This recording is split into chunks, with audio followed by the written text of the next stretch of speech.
and I'm listening to the radio, and I have no clue of the players on either team. All of a sudden, this name keeps coming. Bird. He goes to the right. Bird. He makes the strike. Bird. I said, God damn, who was Bird? He played the Superman theme when he was talking about him that night after the game. So he did everything, points, rebounds, assists. But Larry Bird was cold. I don't think nobody ever could get out with him.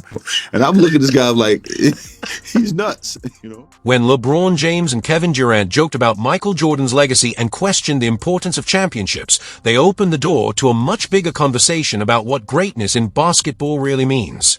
Their comments sparked criticism from fans who believe Jordan's career represents an era when winning, sacrifice, and competition were at the center of the game.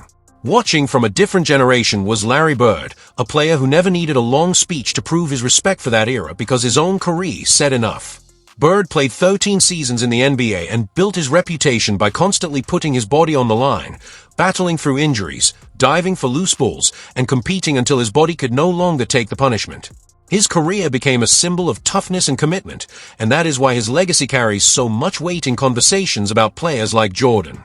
Bird did not need to defend Jordan with a dramatic statement. His own approach to basketball showed how seriously he believed the game should be played. While modern stars may debate the value of championships and different eras may measure greatness in different ways, Bird's career remains a powerful reminder that sacrifice, winning, and competitive intensity were once considered inseparable from NBA greatness. Go ahead. So you want me to pay you $30 million to play 30 games? Hell no. Right. No. 80 games is fine, because I did it, Jerry West did it, Kareem did it, Magic did it, Bird did it, Bernard King, like all the great legends before us did it, and they didn't make any money, and these guys are making a... During those 13 seasons, Larry Bird built one of the most decorated careers in NBA history, winning 3 championships, 3 MVP awards, earning 12 All-Star selections, and making 9 All-NBA first teams. What makes those accomplishments even more remarkable is how much physical punishment he endured along the way. Bird battled serious back problems that became so painful he sometimes had to lie down on the court during breaks just to keep going. Even late in his career, when his body was clearly breaking down, he was still producing at an elite level and averaging around 20 points per game. When the pain finally became too much, Bird walked away from basketball. He did not spend years hanging around simply to add more statistics or extend his career. He retired because his body could no longer give him what the game demanded, while his competitive drive remained as strong as ever. That is a major part of why Bird's legacy continues to represent sacrifice, toughness, and an all-in commitment to winning. Lars Gilmore told me one time, he played for Chicago, he said, if you expect to play a long time in this league, you better quit mopping up the floor. And I thought, well, he's crazy, because that's what basketball is all about. That is the context fans need before judging what happened during LeBron's podcast conversation with Kevin Durant. Durant made a pointed comparison about players who stepped away from basketball, bringing up the contrast between someone retiring to play baseball and another player continuing for more than 2 decades. LeBron immediately started laughing, and the moment quickly caught attention because Michael Jordan was clearly part of the larger conversation. Whether they intended it as a direct shot or simply found the comparison funny, the reaction made the exchange feel much more significant. For critics, it looked like 2 modern superstars taking a casual swipe at one of the greatest players in basketball history, while supporters may see it as nothing more than playful conversation between 2 longtime stars.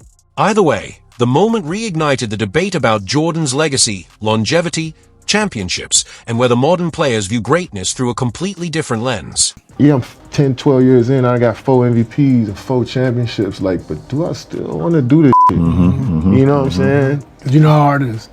Some people say, I want to go play baseball.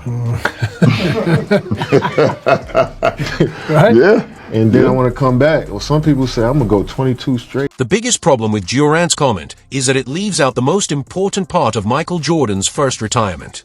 Jordan did not simply walk away from basketball because he was tired of competing or wanted to escape the game. In 1993, his father, James Jordan, was tragically murdered, and the loss had a profound impact on Michael's life.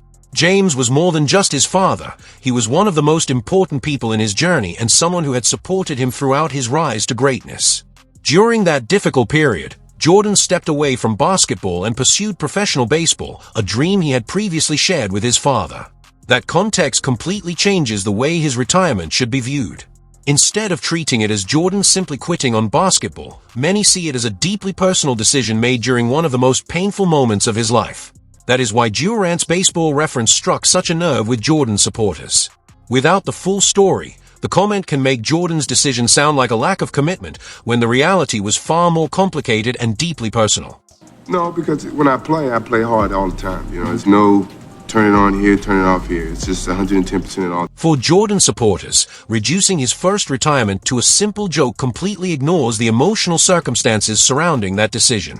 Michael stepped away after the tragic death of his father, making the choice far more personal than a casual decision to leave basketball. That makes LeBron laughing along with Durant's comment especially controversial because fans can view the reaction as dismissing one of the most difficult periods of Jordan's life. But the criticism becomes even more complicated when Durant's own career decisions enter the conversation. After the Oklahoma City Thunder lost to Golden State in the 2016 Western Conference Finals, Durant left Oklahoma City and signed with the Warriors, the same team that had just defeated him. Golden State had already won a championship and had a 73-win regular season behind Stephen Curry, Klay Thompson, and Draymond Green. Durant joining that all-red loaded roster immediately created one of the most controversial moves in modern NBA history. Supporters argue that he had every right to choose his own team, while critics believe joining the team that had just eliminated him weakened the competitive challenge. That is why his comments about Jordan's retirement have received so much pushback. Fans are comparing Durant's criticism of Jordan's decision with the choices Durant himself made during his career. In the practice, he's on one leg. Like he was hurt the second year, he was on one leg the whole year and played 82 games. Wow. And so he practiced every day and he played every game on one leg. And so you're like, man, MJ, why don't you just sit out? How can I be the leader of the team and sit out and y'all going through all the credit? I got to beat it. The criticism of Durant and LeBron becomes even sharper when their own career decisions enter the conversation. Durant left Oklahoma City after the 2016 season and later moved from Brooklyn to Phoenix, while critics argue that his career has included several major changes of direction when situations became difficult. LeBron has faced similar criticism for leaving Cleveland for Miami, returning to Cleveland, and later joining the Lakers, with detractors portraying those moves as a pattern of searching for better circumstances instead of staying through every challenge. But the bigger issue raised by their podcast discussion is the defense of load management. For many longtime fans, that philosophy represents a major shift from the mentality of previous generations, when stars were expected to play through fatigue and compete whenever they were healthy enough to take the court. The debate is no longer simply about where players choose to play. It is about what fans believe professional basketball should demand from its biggest stars. Next Viacy.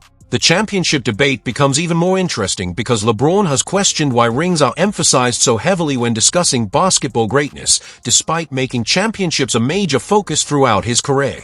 That contrast has given critics plenty of ammunition, especially when comparing his philosophy with Larry Bird's old-school mentality. Bird never approached the game by asking how he could extend his career or preserve his body for the future. Gareth Gilmore once warned Bird that constantly diving for loose balls could shorten his career, suggesting that he needed to protect himself if he wanted to play for many more years. Bird reportedly saw that advice as missing the entire point of basketball. For him, the priority was winning the game in front of him, no matter how much his body had to absorb. Diving for a loose ball, battling for possession, or putting himself in harm's way was not reckless behavior in his mind, it was simply part of competing. That mentality represents a completely different approach to longevity. Instead of protecting the career first, Bird was willing to sacrifice his body for the game and worry about the consequences later. Play basketball 2.5 hours a day, 3 hours a day, right? That's your job. That's what you get paid to do as an NBA player. What are you doing the other 21 hours? I mean, to me, that's when you should be preparing for your next day of work. Michael Jordan carried that same win-first mentality from the moment he entered the NBA. As a rookie in 1984, Jordan played all 82 games despite competing in an era known for physical basketball, exhausting travel, and far fewer resources than today's players have available. Early in his career, Jordan even recalled twisting his ankle and being encouraged by a veteran teammate to sit out and recover, but Jordan refused because he was determined to establish himself. He wanted to prove what he could do, compete every night, and show the league that he belonged. That mindset became a defining part of his career. Compare that with the modern NBA, where LeBron has completed an entire 82-game regular season only once across more than 2 decades. Players today have private travel, massive medical staffs, sports science teams, advanced recovery systems, and world-class training facilities, yet full season availability has become increasingly rare. The contrast is what makes this argument so compelling. Previous stars often viewed playing through the grind as part of their responsibility, while the modern game places far more emphasis on protecting players and managing workloads. The question is whether that change represents smarter preparation or a decline in the old-school expectation that superstars should be ready to compete every night. Artis Gilmore told me one time, he played for Chicago, he said, if you expect to play a long time in this league, you better quit mopping up the floor. And I thought, well, he's crazy, because that's what basketball is all about. Today, playing 65 games can almost feel like a major achievement for an NBA superstar, which shows just how much expectations have changed. When fans criticize load management and question why elite players sit out so often, players like Draymond Green have pushed back and called that criticism unfair. From the player's perspective, managing minutes, resting during the regular season, and protecting the body can help extend careers and improve performance when the playoffs arrive. But critics see the situation differently, arguing that fans pay to watch the league's biggest stars and expect them to compete whenever they are healthy.